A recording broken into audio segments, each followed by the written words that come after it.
이상하게 승률은 좋은데 수익은 안 나시는 분들, 10번 매매를 하면 7번 정도는 수익이 나는데 7번은 수익 실현을 하는데 이상하게 잔고는 불어나지 않는 분들, 예를 들어 수익 이렇게 6종목을 매매하는데 100만 원을 벌었다고 가정해 보겠습니다. 근데 계좌를 보면은 한 2종목밖에 없는데 이게 마이너스 150만 원인 거죠. 그래서 뭔가 100만 원이 수익이 났지만 뭔가 찝찝한, 이것은 손절과 비중 조절을 실패했기 때문에 나타나는 현상입니다. 그래서 그것에 대해서 한번 풀어보겠습니다. YGM 게임즈, 손절은 이런 모습을 대비한 것이다. 지금 보시는 차트는 YGM 게임즈 차트입니다. 차트를 과거로 돌려서 제가 이날 다음날 이렇게 눌리면 잡아서 이렇게 양봉을 세울 때 수익 실현하는 시나리오를 세웠습니다. 그런데 그 시나리오를 세우면서 마이너스 2%에서 마이너스 3%에서 매수를 하고 마이너스 4% 구간이 오면 손절을 하겠다고 했습니다. 그래서 실제로는 이런 모습이 나올 가능성이 높다라는 판단하에 이런 시나리오를 세웠지만, 시나리오에서 이 손절을 지키는 게 얼마나 중요한지를 잘 보여주는 모습으로 진행이 됐습니다. 4% 구간은 이 정도가 되었던 걸로 기억을 합니다. 그래서 주가가 쭉 밀리다가 이 4% 마이너스 4% 구간에 왔을 때 손절을 안 했다면 이미 이 날도 마이너스가 굉장히 심해진 상태이고, 그리고 나서 이렇게 갭으로 떨어져 버리니까 이제 대응을 할 수 없게 돼 버리는 거죠.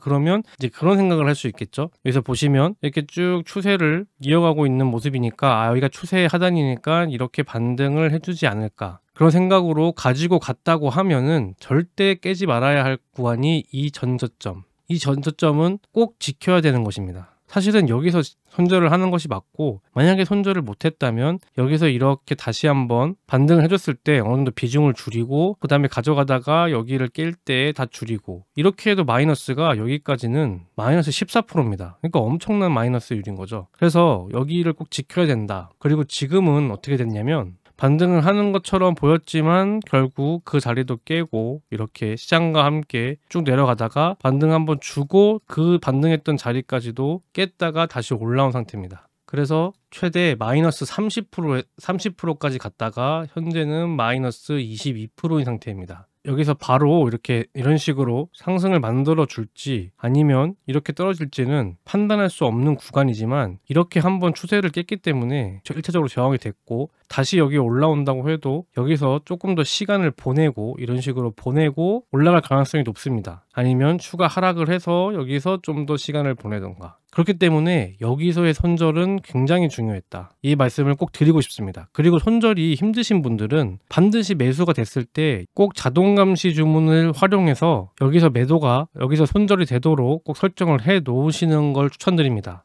손절이 익숙하지 않으신 분들은 손절이라는 것을 해보면 나중에 이런 모습을 보면 손절을 꼭 해야 된다라는 것을 알 수 있기 때문에 손절을 꼭 해보시기 바랍니다.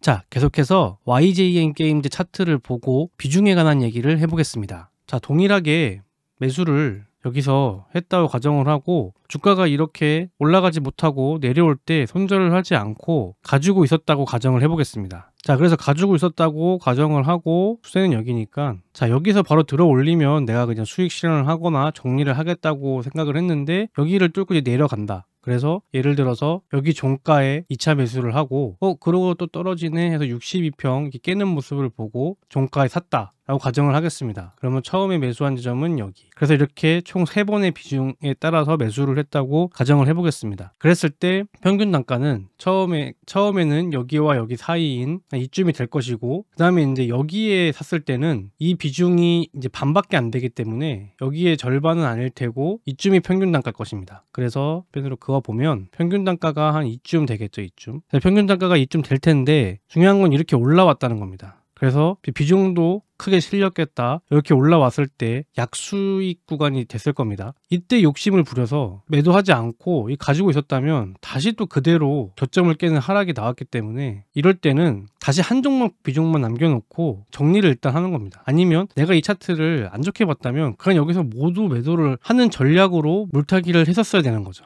그래서 왜 그러냐면 보통 수익이 나는 종목들은 1차 매수 하고 수익이 바로 납니다. 그래서 예를 들어 1차 매수가 100만 원이라고 생각하면은 100만 원으로 뭐 예를 들어서 100만 원으로 이제 10%를 먹어서 10만 원이 수익이다. 그래서 이거를 뭐 6종목을 냈다. 그래서 60만 원을 버는 상황인데 여기서 100을 했으니까 300만 원 매수가 되고 여기서 모두 정리를 안 했거나 아니면 비중을 줄이지 않았다면 그 비중 그대로 손실률이 14%죠. 그러면 여기서 이 세 종목치의 비중으로 마이너스 15% 정도를 하고 있기 때문에 이거 거의 다 까먹는 거거든요. 결국 6종목을 수익을 냈지만 한 종목으로 이 수익을 거의 다 까먹을 수 있다는 겁니다. 그래서 저 같은 경우에는 이게 비중이 높아지면 그냥 살았다 하면서 이걸 나오거나 아니면 뭔가 좀 아쉽다. 그러면 다시 한 종목 비중으로 만드는 겁니다. 여기서 200을 정리하고 100만 남겨놓는 거죠. 그리고 나서 여기서 이렇게 안 올라가고 이런 모습이 나왔다. 그럼 딱 마이너스 10%. 그러니까 내가 평균적으로 수익 실현하는 10%, 딱 마이너스 10% 다시 됐다. 그럼 정리하는 겁니다. 그럼 그때는 6종목을 10만 원씩 벌었던 여기서 딱 한 종목만 까먹는 거죠. 그러니까 60만 원의 수익이 그냥 50만 원이 될 뿐인 거죠. 그렇게 되면 심리적으로도 굉장히 안정적이고 주식을 하는데 이게 계좌가 꾸준히 불어날 수밖에 없습니다. 그래서 이렇게 비중에 대한 얘기를 했고요. 물타기를 할 때는 비중이 높아지기 때문에 다시 내가 반등할 때 그 반등하는 모습을 보고 비중을 줄여서 여기서 더 수익이 나면 나는 그냥 한 종목 비중으로 그냥 이거 먹겠다 이런 생각으로 하는 것이 훨씬 더 좋습니다. 운이 좋아서 300% 비중으로 여기서 10%가 더 올라가면 당연히 수익이 크겠지만 그런 경우보다는 이렇게 한번 추세를 깨고 내려간 것은 저항 맞고 이렇게 떨어질 확률이 높기 때문에 너무 욕심을 내지 말고 비중 조절을 꼭 해가면서 컨트롤해 나가면 이 승률이 높으신 분들은 반드시 계좌가 우상향할 수밖에 없습니다. 이 부분이 굉장히 중요하다는 얘기를 끝으로 말씀을 드립니다.